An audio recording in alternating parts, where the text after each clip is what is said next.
Hello everyone, स्वागत है आपका हमारे चैनल पे। और आज है 11 अगस्त और यहाँ पे देखिए बहुत सारे इंपॉर्टेंट न्यूज़ है जो कि आपको एग्जाम में देखने को मिलेगा।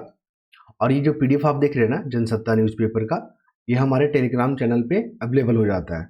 तो इसका लिंक कहाँ मिलेगा आपको? ये मिलेगा आपको कमेंट बॉक्स में। ठीक है, चलिए शुरुआत करते हैं। सबसे पहला देख लीजिए यहाँ पे, अडानी पर आफत, इंडियन वर्क्स। कुल मिलाकर जो ये अडानी है, ठीक है, और ये सेबी के प्रमुख है, सेबी। तो क्वेश्चन जो पूछेगा प्रीलिम्स में पूछेगा आपसे, देखिए क्या क्या पूछेगा। बोलेगा सेबी का स्थापना कब हुआ? ये क्वेश्चन पूछा गया है 1992 में। क्या ये कॉन्स्टिट्यूशनल बॉडी है? बिल्कुल नहीं। ये क्या है? Statutory body.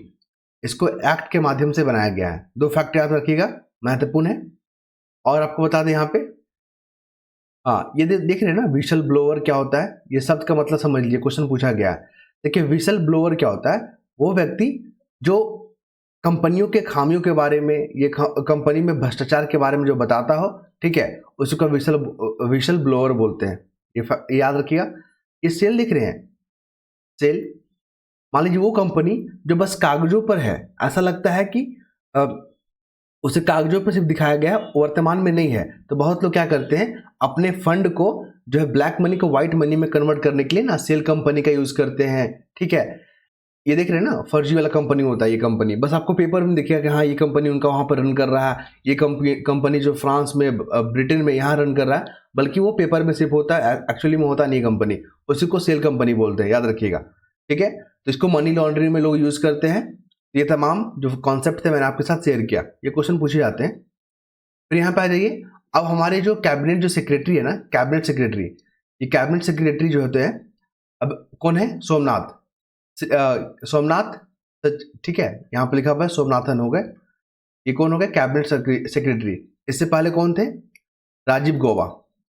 ठीक है, ये सब क्वेश्चन पूछ लेता है। तो आपको बता दें कि ये जो सोमनाथन जो है, इनका अपॉइंटमेंट कैसे होगा?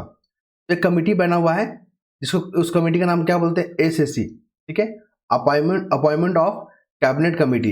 इसके अध्यक्ष कौन रहेंगे? पीएम रहेंगे, और वही डिसाइड करते हैं कि कौन बनेगा कैबिनेट सचिव। ठीक है, और कैबिनेट सचिव जो होता है ना, ये सिविल सर्विसेज जो बोर्ड है उसके अध्यक्ष होते हैं। ये भी याद रखिए, क्वेश्चन पूछा गया है। और जो जो सिविल सर्विस होते हैं, मतलब वहां पे सबसे सुप्रीम जो ये अधिकारी होते हैं, कैबिनेट सेक्रेटरी। ठीक है, चलिए आगे बात करते हैं। वहां पे मणिपुर में हिंसा हो रहा है, तो इनका मणिपुर का जो है आप लोकेशन देख लीजिएगा, किन किस राज्य के साथ सीमा साझा करता है। और ये जो है ना, म्यांमार के साथ भी सीमा साझा करता है, म्यांमार। ठीक है, और नागालैंड हो गया आपका, मिजोरम के साथ भी आई थिंक ये बाउंड्री शेयर करता है, तो देख लीजिएगा। और मणिपुर में जो कुकी ट्राइब है, और ये यहाँ पे मतई, कुकी और मतई भी याद रखेंगे आप। कुकी और मतई ट्राइब ये मणिपुर से बिलोंग करते हैं। ठीक है, तो मणिपुर के बारे में अगर 5-6 पॉइंट आप कलेक्ट कर लेते हो तो आपके लिए बहुत बढ़िया होगा। फिर आ जाए यहाँ पे मलाईदार तबके। आपने देखा ना, ओबीसी में जो है नॉन क्रीमिलियर होता है। ओबीसी तो सबको है, ठीक है, लेकिन जिनका इनकम 8 लाख से कम है, पारिवारिक इनकम, उसको एनसीएल का लाभ मिलता है, नॉन क्रीमिलियर का। उनको आरक्षण मिलता है, एजुकेशन में उनको मिलता है, रोजगार में आरक्षण। ठीक है, उसी प्रकार अब एसटी एससी पे बात छिड़ गया है कि बहुत सारे जो एसटी एससी जो है ना, वो तबके से ऊपर उठ चुके हैं, मतलब उनका जो है सामाजिक अब मजबूत हो चुका है। लेकिन एससी एसटी में बहुत सारे ऐसे जो लोग हैं ना, समुदाय लोग हैं, जिनको अभी तक आरक्षण का लाभ नहीं मिला। उनकी स्थिति इतनी दयनीय है कि आपको लगेगा कि इनको आरक्षण का जो है, आरक्षण का लाभ इनको मिलना चाहिए। तो बस इसी को लेकर मामला उठ रहा हुआ है। ये हैं विपक्ष के नेता हैं मल्लिकार्जुन खड़गे, और वर्तमान में कांग्रेस के अध्यक्ष हैं। ठीक है, इन्होंने कहा कि जब तक समाज में क्या रहेगा, छुआछूत रहेगा, वो आरक्षण होना चाहिए। बिल्कुल आरक्षण होना ही चाहिए, ठीक है, लेकिन आरक्षण किसको मिलना चाहिए, ये बहुत बड़ा मसला है। तो वहां पे जैसे कि ओबीसी में इंट्रोड्यूस किया गया है, उसी प्रकार एसटी एससी में भी इंट्रोड्यूस करने की बात चल रही है। ठीक है, कि जो लोग मलाईदार लोग हैं, जो लोग जिनके दादा पापा आईएएस आईपीएस बन चुके हैं, ठीक है, ग्रुप ए का जॉब है उनके पास, तो वो लोग तो अपनी कम्युनिटी जिनको आरक्षण का लाभ अभी तक नहीं मिला है, उनसे तो बहुत ज़्यादा ऊपर है। ठीक है, आरक्षण इनसे कोई छीन नहीं रहा है, बल्कि जो डिजर्व करते हैं उनको दिया जाएगा, उन्हीं की कम्युनिटी में। क्लियर है? इसी को लेकर यहाँ पे विवाद छिड़ा हुआ है। चलिए अब बात करते हैं रावी और ब्यास जल न्यायाधिकरण है। देखिए जो न्यायाधिकरण होता है ना, जो ट्रिब्यूनल बनता है ना, ये कॉन्स्टिट्यूशनल नहीं है, याद रखिएगा, कॉन्स्टिट्यूशनल नहीं है, बल्कि इसको एक्ट के माध्यम से बनाया गया है, अंतर्राज्यीय नदी जल विवाद न्यायाधिकरण। ऐसा क्वेश्चन पूछेगा, ध्यान रखिएगा। इसको हम लोग संविधान के द्वारा नहीं बल्कि एक्ट के माध्यम से, जो 1957 का है, माफ कीजिए 1956 का है, उसके द्वारा बनाया जा रहा है। अरे रवि और ब्यास, याद रखिएगा, ये जो नदी है ना, ये आपके सिंधु नदी का क्या है, सहायक नदी है। तो कौन कौन सा सिंधु का हो गया, रवि हो गया, ब्यास, सतलज, ठीक है, और भी होगा, सतलज हो गया, झेलम और चिनाब। ये 5 नदी जो है सिंधु के सहायक नदी है। और ये सतलज नदी जो है ना, सबसे बड़ा सहायक नदी है सिंधु का, याद रखेंगे आप, इंपॉर्टेंट फैक्ट है। चलिए अब हम लोग बात करते हैं इस आर्टिकल पे। आप पूरा आर्टिकल पढ़ोगे ना तो लोकतंत्र के बारे में आपको जानकारी मिलेगा, ठीक है। लेकिन कौन कौन से इंपॉर्टेंट फैक्ट है आपको बता दें। भारत आजाद कब हुआ था, भारत हुआ था आपका 1947, सभी जानते हैं। और देख लीजिए यहाँ पे, अमेरिका कब आजाद हुआ था, 1776 में। फ्रांस जो रिवॉल्यूशन हुआ था कब हुआ था, 1789 में, फ्रांस वाला। और कुछ खास यहाँ पे, ऑस्ट्रेलिया कब हुआ था, 1901 में।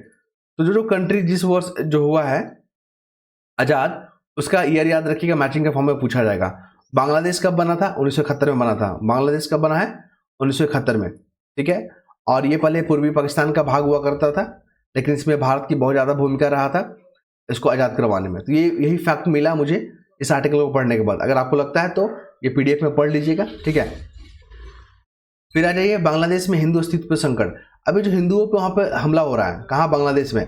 तो जो विपक्ष है वो चुप क्यों है, इसी का यहाँ पे प्रश्न उठ रहा है कि जब आप फिलिस्तीन के मामले में बोलते हैं, ठीक है, फिलिस्तीन पे जब कुछ होता है तो आप लोग बहुत आगे आके बात करते हैं। जब बांग्लादेश में जब हिंदुओं पे प्रताड़ित हो रहा है तो आप लोग क्यों नहीं बोल रहे हैं। तो इसी को मसला लेकर यहाँ लिखा गया है। एग्जाम में जो क्वेश्चन पूछ रहे हैं हम आपको ये बता देते हैं, देख लीजिए। जना गण मना कौन लिखे हैं, जना गण मना, ये हमारे रविन्द्रनाथ ठाकुर जी लिखे हैं, ये टैगोर जी लिखे हैं, ठीक है, भारत का नेशनल एंथम है ये। और जो 1971 में बांग्लादेश बना है ना, उसका भी जो सॉन्ग है, नेशनल सॉन्ग, क्या नाम है, अमार सोनार बांग्ला, ठीक है, अमार सोनार बांग्ला। इसको भी रविन्द्रनाथ टैगोर लिखे हैं, याद रखिएगा। 2 फैक्ट हो गया। और वहाँ का जो राष्ट्रीय ध्वज देख रहे हैं ना, जो यहाँ पे बांग्लादेश का जो झंडा है, ऐसा करके देखिएगा, ये पूरा ग्रीन रहेगा और यहाँ पर रेड वाला रहेगा। इस झंडा को भी जो डिजाइन किए थे ना, एक हिंदू किए हैं, क्या नाम उनका, शिव नारायण दास, याद रखिएगा, शिव नारायण। ये सब पूछा जाएगा फैक्ट। और नेहरू लियाकत जो पैक्ट हुआ था 1950 में हुआ था, ये भी याद रखेंगे आप। और कुछ खास इसमें, कुछ इंपॉर्टेंट, बिल्कुल नहीं। चलिए अब आते हैं यहाँ पे। ये जब आर्टिकल पढ़िएगा ना तो यहाँ पर आपको देखने को मिलेगा कि सरकार, ठीक है, सरकार जो कदम उठा रही है उसका क्या इंपैक्ट पड़ रहा है, ये जानने को मिलेगा। लेकिन हम आपको ये बता दें, एग्जाम में जो पूछा जाता है, अभी नागरिक संशोधन हुआ था, नागरिक जो कानून संशोधन हुआ था, उसमें मुस्लिम को छोड़ के बाकी जो गैर मुस्लिम, जैसे हिंदू हो गए, ईसाई हो गए, ठीक है, क्रिश्चियन और बौद्ध, जैन, पारसी और एक और है सिख, है ना। तो इन 5 जो कम्युनिटी के लोग हैं, ठीक है, इनको जो है मिलेगा भारत का नागरिक। कहाँ से, अगर पाकिस्तान से वापस आते हैं, अफगानिस्तान से आते हैं और बांग्लादेश से आते हैं तब। तो यही क्वेश्चन पूछा जाएगा आपसे, याद रखिएगा। और यहाँ पे ये चीज़ लिखा हुआ है, ठीक है। और इसमें कुछ खास नहीं है, आप लोग पढ़िएगा, लेकिन पूरा एडिटोरियल को पढ़िएगा तो आपको जो है ना सोचने समझने का जो पावर है आपका बहुत ज़्यादा विकसित होगा। आप किसी भी मुद्दे पे आप विपक्ष और पक्ष दोनों जान पाएंगे कि क्या फ़ायदा होगा, क्या नहीं होगा। ये सब चीज़ आपको एडिटोरियल पढ़ने से ही मिलेगा। फिर आ जाए यहाँ पे, इस आर्टिकल को जब पढ़ेंगे तो यहाँ पर देखने को मिलेगा कि बांग्लादेश का जो अभी अंतरिम जो गवर्नमेंट बना है, उनके हेड कौन है अभी, यूनुस, मोहम्मद यूनुस। आपको पता ना, मोहम्मद यूनुस जो है ये क्यों फेमस है, ये एक इकोनॉमिक्स हैं और इनको नोबेल प्राइज मिल चुका है 2006 में, क्योंकि ये माइक्रो क्रेडिट के क्षेत्र में बहुत अच्छा काम किए थे। याद रखिएगा, महत्वपूर्ण फैक्ट है।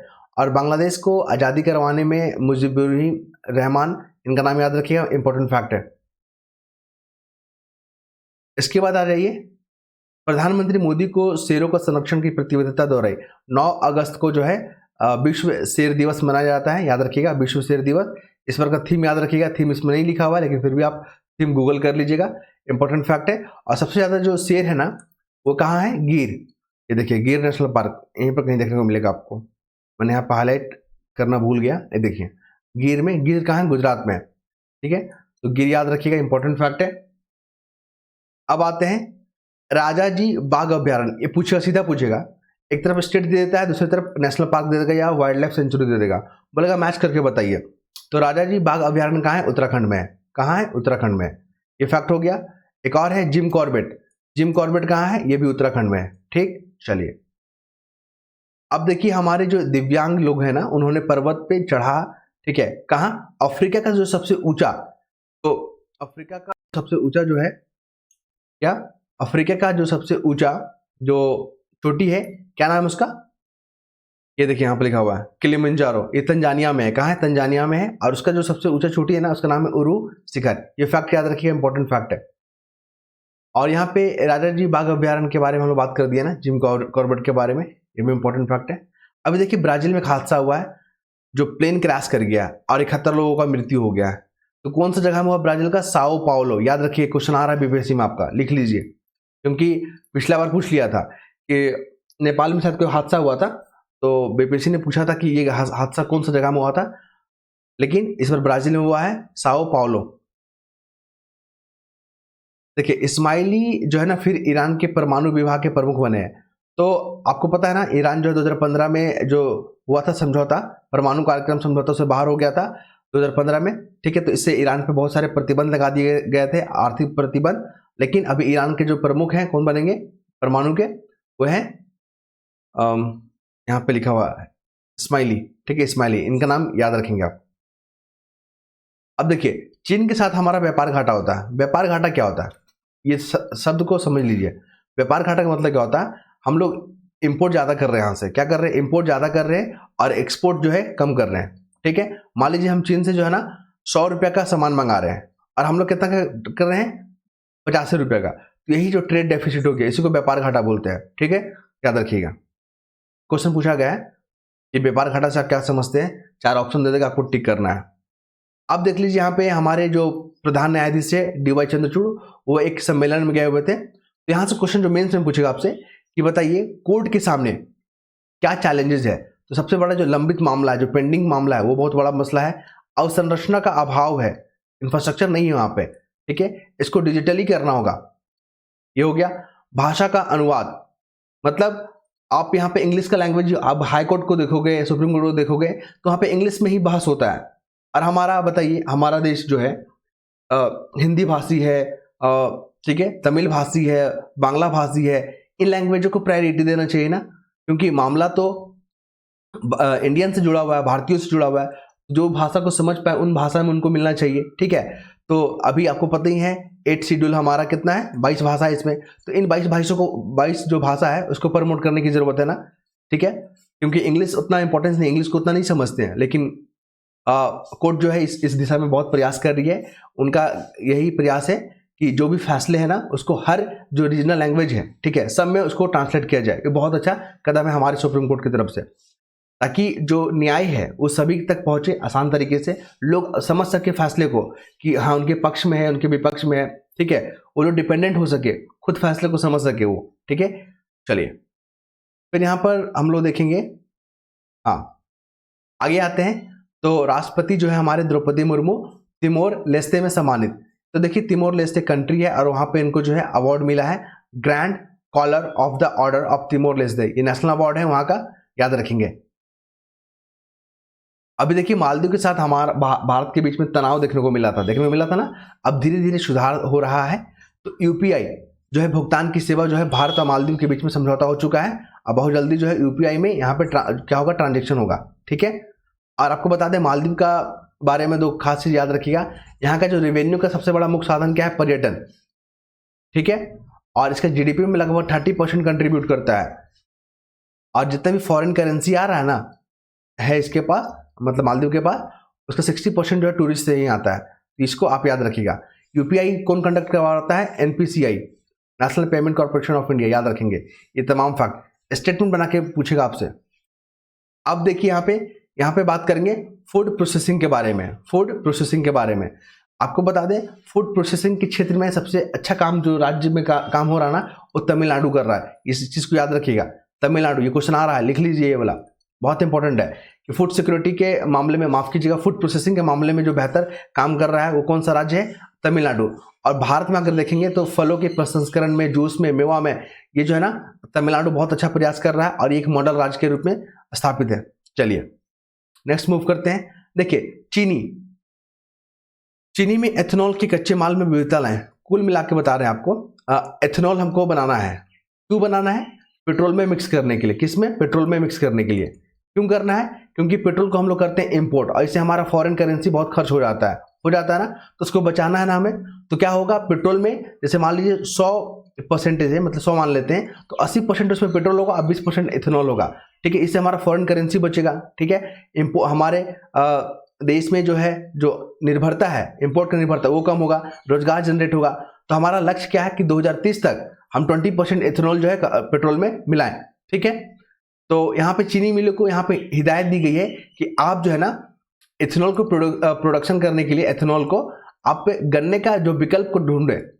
ऐसा नहीं कि सिर्फ गन्ने से ही बनाए, गन्ना का विकल्प भी ढूंढे। ठीक है, क्योंकि भारत में फूड सिक्योरिटी बहुत बड़ा इशू है।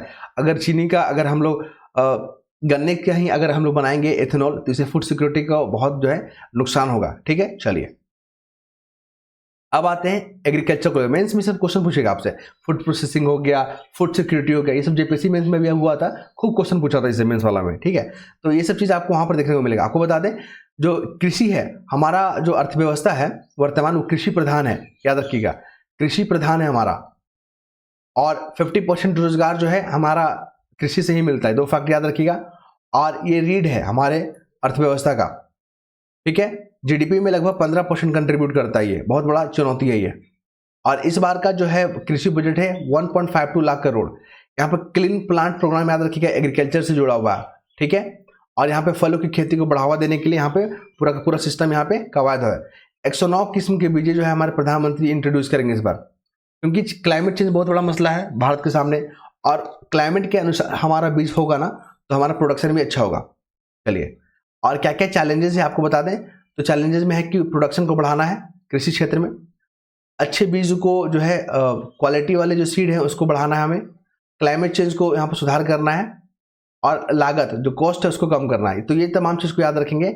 और जितने भी कीटनाशक वगैरह होता है केमिकल वाले, उसको यहाँ पे अवॉइड करना है और नेचुरल फार्मिंग पे हमें फोकस करना है। तो ये तमाम चीज़ आपको देखने को यहाँ पे मिलेगा। अब आ जाइए यहाँ पे फ्री अफगान वुमेन। देखिए यहाँ पे मैंने इस आर्टिकल को इसलिए लिया क्योंकि फ्री अफगान वुमेन वाला एक जो थी महिला कंटेस्टेंट ओलंपिक में, वो पहनी हुई थी ये ड्रेस को, तो उनको डिस्क्वालीफाई कर दिया गया है।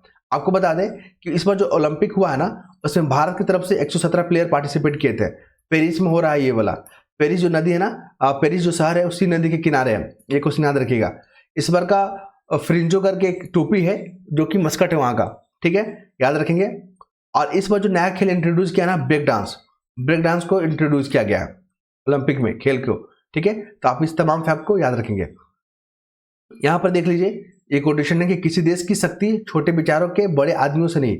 मतलब आप बड़े आदमी हैं लेकिन विचार आपके बहुत छोटे हैं, तो कोई फायदा नहीं करेगा, नुकसान ही करेगा। लेकिन बल्कि आप गरीब हैं, ठीक है, पैसा आपके पास नहीं है लेकिन आपके विचार बड़े बड़े हैं, ठीक है, तो आप उसको जो है उस दिशा में काम कर सकते हैं। तो यही चीज़ आपको देखने को मिलेगा, मोरल ऑफ द स्टोरी।